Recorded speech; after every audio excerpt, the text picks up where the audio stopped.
Hey, Alan here.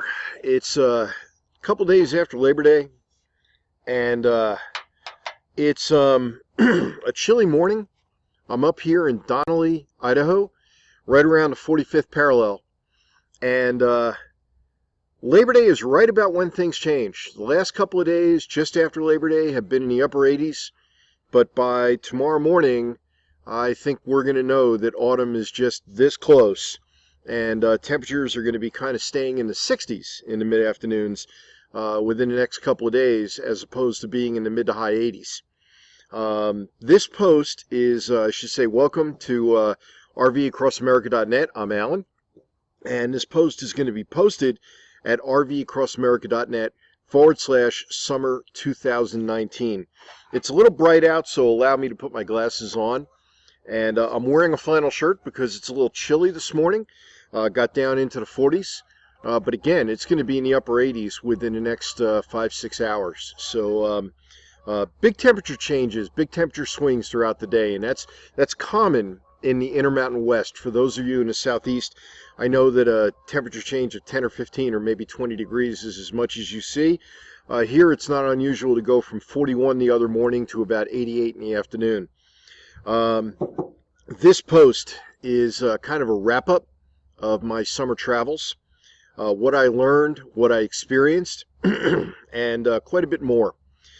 So bear with me as I kind of ramble on for a few minutes. There are a few things I want to share with you.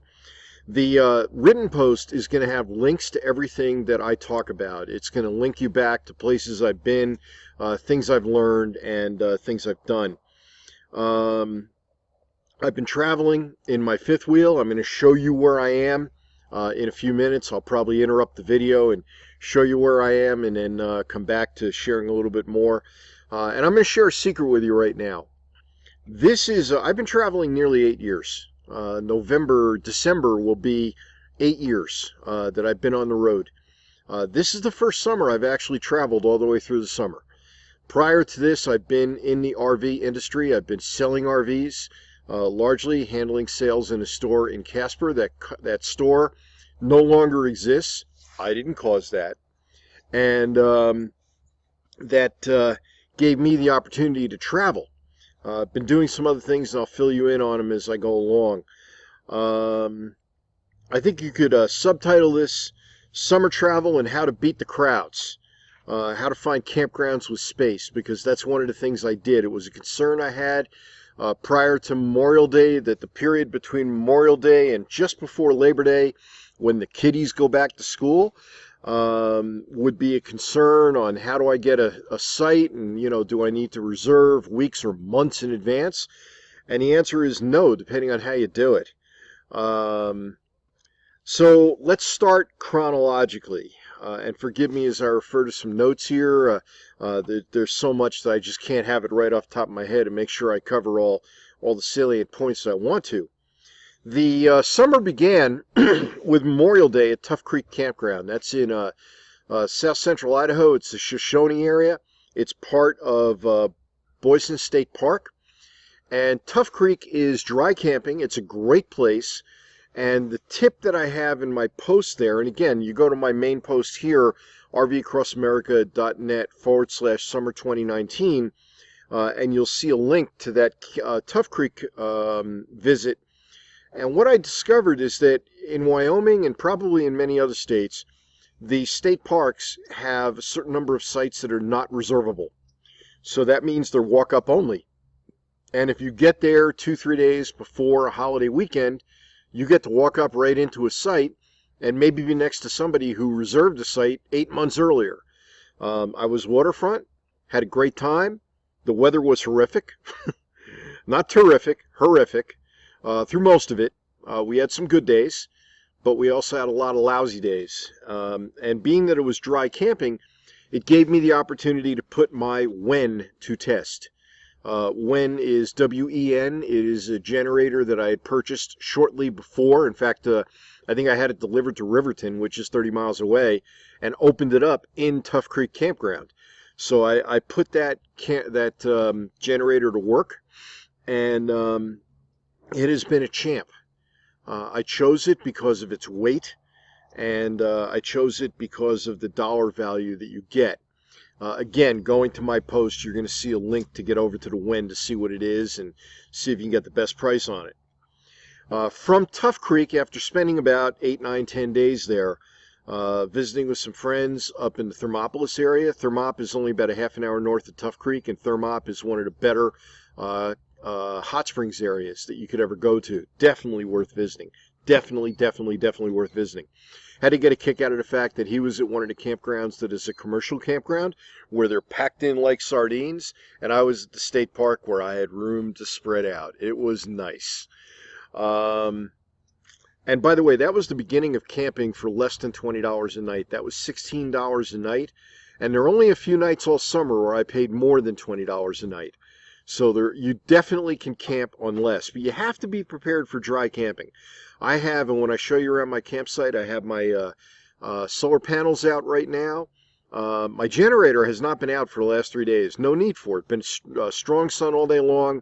I'm getting 60, 70, 80 amp hours a day of energy that I'm collecting through my solar panels, which has beautifully recharged the batteries.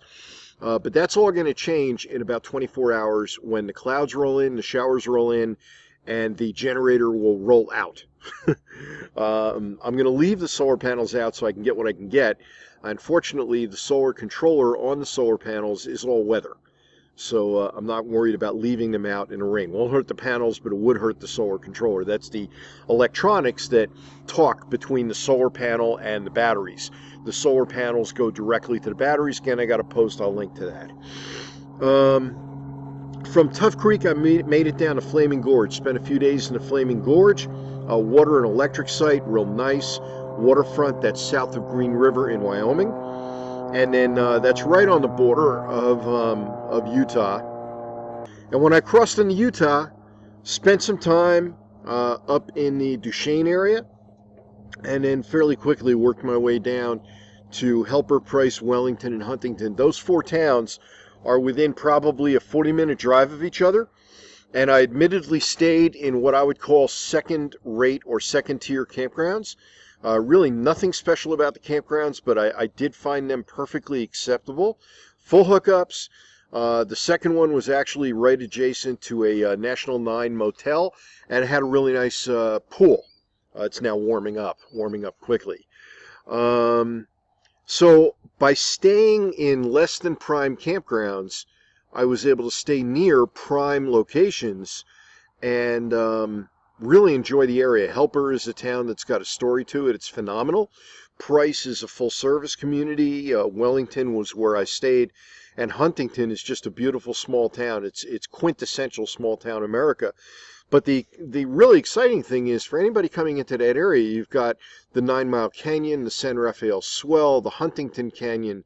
There are other areas, lots of opportunity for outdoor recreation, lots of opportunity for kayaking and biking and ATVing and all kinds, boating, great stuff, all kinds of stuff. And you're at a high altitude, so it doesn't get ridiculously hot. Even in the San Rafael Swell, which is very much desert-like, you're up around 6,000 feet. So it doesn't get that obnoxiously hot, especially since I was there in late June and early July, and the real heat doesn't set in until after July 4th. Well, it was after July 4th that I left, and I headed for a reservoir called Forsyth. I actually camped free for 4 nights. It is a National Forest Service site. There's no internet there, which can be an issue. I mean, I run a concierge RV buying and selling service. And again, there'll be a link for that if you're looking for somebody who's going to be basically somebody that you have as a guide to go through the process, a guide by your side, if you will. I'll have your back. And my whole goal is to save you time, money, and aggravation. Whether you're selling an RV and you want to get the best money for it and not get taken advantage of when you trade it into a dealer, or whether you're buying one, you want to make sure you get the right thing. One of the things that I'm going to work on, and it'll be a post coming out soon, is the plethora, the abundance of substandard campers that are being built these days, particularly in the trailer market. I'm in a fifth wheel, so I'm really sensitive to the trailers, the travel trailers, and the fifth wheels. And what I'm finding is that there's a lot of room for improvement with most of these companies. And I think they know that. They're just taking advantage of the situation.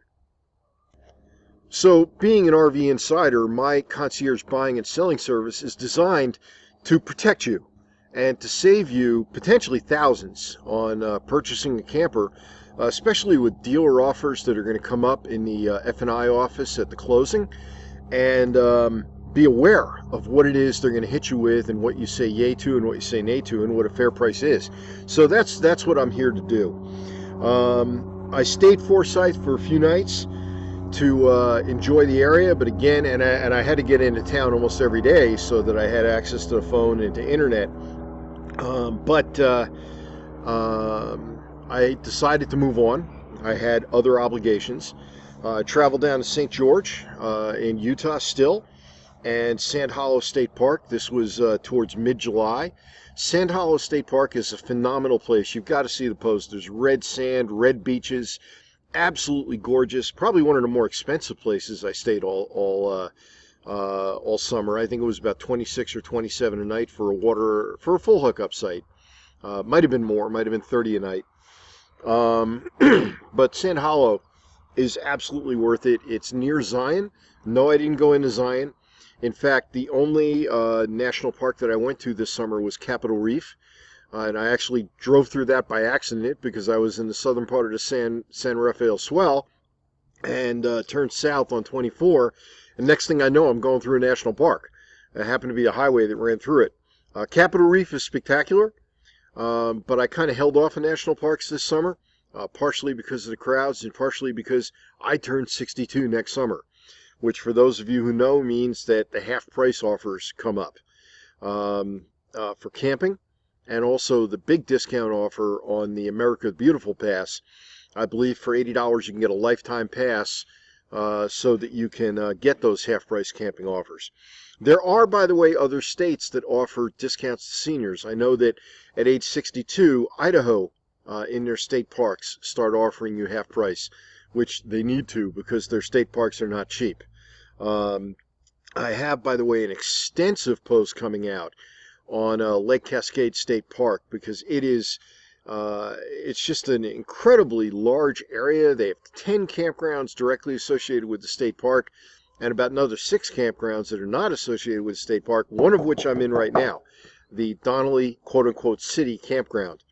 Donnelly is a town of 100 people. I get a kick out of the fact that they have a city hall. Anyway, kind of getting ahead of myself here. So after St. George, I went to Vegas. No, I wasn't looking for an excuse to be in 112-degree weather in the third week in July.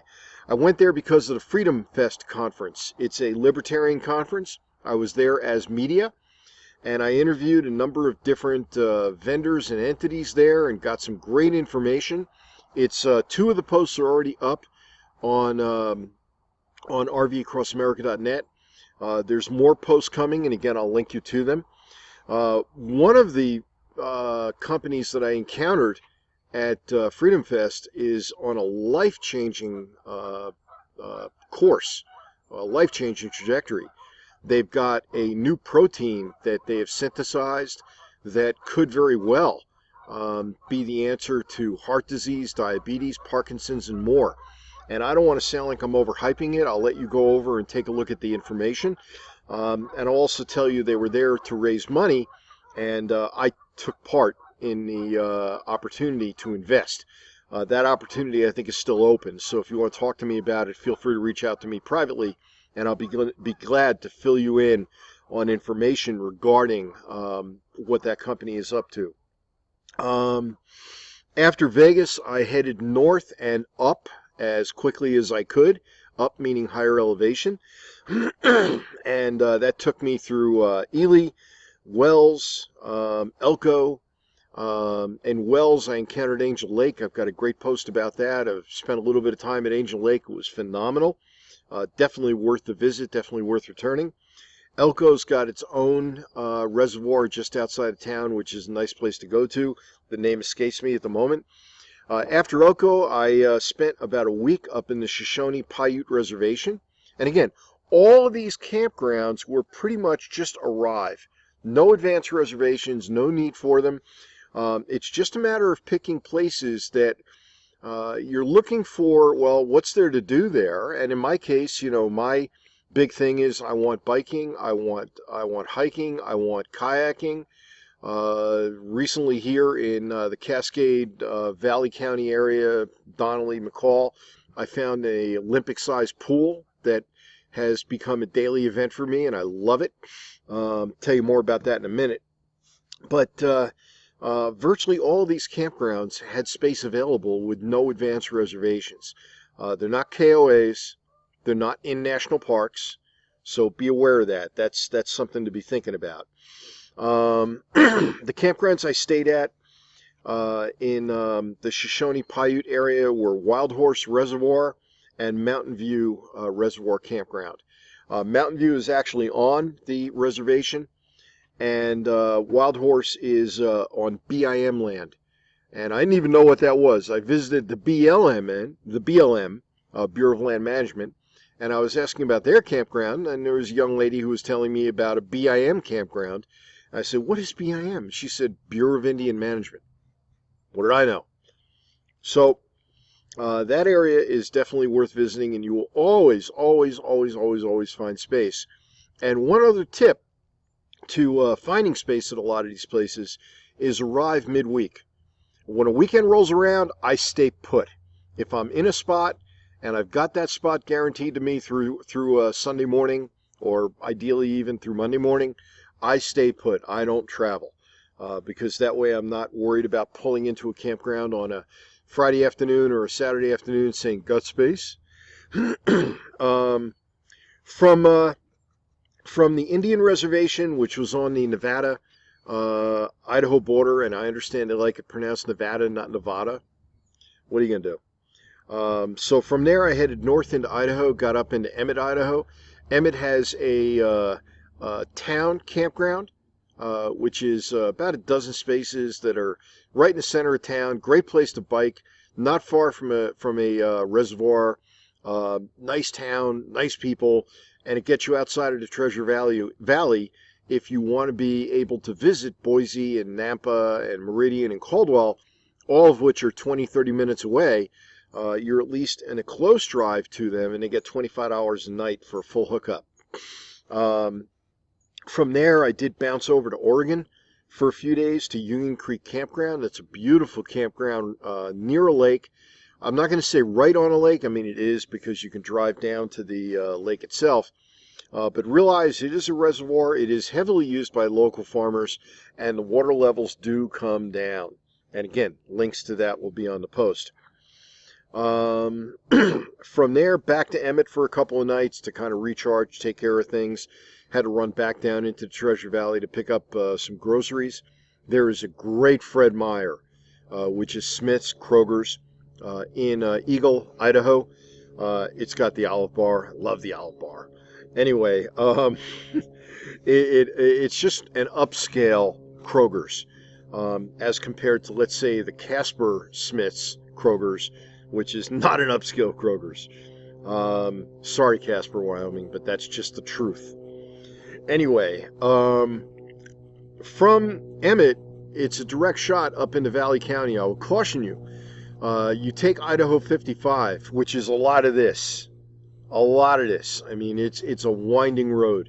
I'm probably going to get some video of it, actually, when I go back south to head over towards Banks of Stanley on my way into southeastern Idaho, but that's a whole nother story. But Idaho 55, take your time on it. Doing it in the winter can be interesting because you actually hit a lot of patchy ice. But during the summer, that's not an issue. It runs you right up into Valley County, which is a valley. It's a high valley up in the mountains here. The towns, Cascade, Donnelly, and McCall, are all up around 5,000 feet. I am right next to Lake Cascade. And again, if I haven't shown you the video already, I'm going to show you the video of where I am, and let's take a look at the whole area. So I'm going to be here for a few more days. I actually have a dentist in this area that I really like. I'm getting a couple of crowns, to be 100% honest. But I found a site that's $10 a night. It's dry camping. Again, I'm going to put the generator to use in a day or so because the clouds are going to roll in. It's going to start acting like central Idaho. It's going to start raining and the temperatures are going to be in the mid 60s, as I had mentioned earlier. Cooler weather is coming. And I spend my winters in the cold. I spend my winters as a ski instructor. I have to skirt my camper. I found a great skirting company in Boise. And again, I'm going to link you to a post that talks about them. And I want to talk up their skirting because I believe in what they're doing. I think they have great stuff, and they have authorized me to offer discount quotes to folks who read my posts and are interested in getting a skirt for themselves.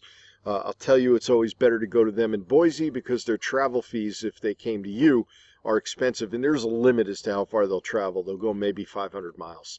I don't think they'll go too much further than 500.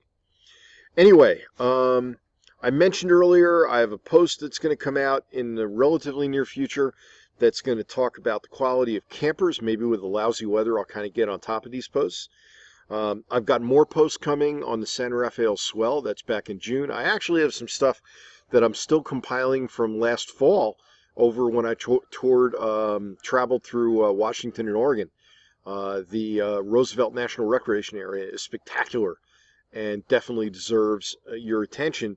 But it deserves your considered attention because a lot of those campgrounds in the Roosevelt National Recreation Area will not accommodate anything much over 30 feet in the way of a camper. So I kind of detail what that is. That's not such a critical issue here in Valley County, Idaho. Anyway, if you like this video, if you find the information useful, please like the video, subscribe to my video channel. I don't often close by asking that, but I am now. If you go over to my post, which is rvacrossAmerica.net/summer 2019 2019, you'll find at the end of the post there's an opportunity to join my newsletter. I'd ask you to do that. You know, in today's day and age, you never know how communication is going to go. So if you want to stay in touch with me, those are great ways to do it. You can feel free to leave feedback at the end of my post. Or you can leave feedback here if you're finding this on YouTube, right underneath the YouTube. If you're watching this on YouTube, I'm sure the link to my post is in the narrative below, and it'll probably be in the upper right-hand corner so that you can click directly on it and just get over to the post. In any case, thank you for being a viewer and or a reader of what I do. I love this lifestyle. I truly enjoy it. It's a lot of fun traveling around. It's a lot of fun sharing this with you. And I love getting feedback and I love hearing from you. So again, Alan from RVAcrossAmerica.net.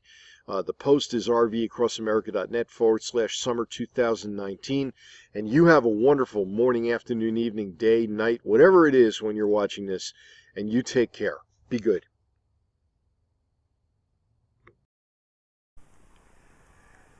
So I decided the best way to show you where I am is to walk you through my campsite. This is Donnelly City RV Campground, or Donnelly City Campground. And again, I love the fact that they call it Donnelly City. It's a town of 100 people. You can see where my camper is. You can see my Renogy panels. And by the way, I'll have a link in there. So if you want to see what I think is the best solar panel out there and has been performing like a champ, they do a great job. This is my mobile office and of course barbecue center. And I'm right next to the lake, although at this time of year this is still a reservoir. This is Lake Cascade, otherwise known as Cascade Reservoir. I have my own private beach. The water is down a little bit and you'll see that in a minute. Now, this is not the case for all areas. If you go to most of the state park campsites and the state park beaches, they're on water that is a little bit better shape than this water is right now. But it has been unusually dry here, and with the rain coming up, I'm optimistic that the water levels are going to come back up. As with many of these reservoirs, they get drained down, particularly because of farming in the area. So that's Roseberry Road, just north of where I am. That leads from the town of Donnelly, which is off to the east, by about a half mile, and it leads westward towards the West Mountains. You're looking at the West Mountains there. The West Mountains have, as part of them, Tamarack, and that's Tamarack ski area right there. Obviously no snow on it. It hasn't gotten cold enough yet for them to even start thinking about making snow. And again, you can see that the water right now is at fairly low levels. If you get maybe as little as a quarter mile south of here, the condition of the water gets massively better. All of this area in front of you that's got green grass on it, that is lake. That's dry lake. You can see where that beach is at a slight distance, and that beach would normally come right up to water. So the water level is down probably, I'd guesstimate, about 3 feet from what it could be, or what it was back in April and May when this water was probably filled. And again, with the upcoming thunderstorms and such, that may very well change. That may very well fill up, and this will look much more like a lake again. Anyway, here's again the path back up to my camper. And even on a somewhat dry lake, it's nice to have a private beach right next to your camper. And we'll walk back up to the camper, back into the sunlight. Here come the first signs of clouds from the big change in weather coming up. And we're back to my outdoors RV, outdoors office, RV Across America Central. Anyway, Alan from RVAcrossAmerica.net/summer 2019. You have a great day.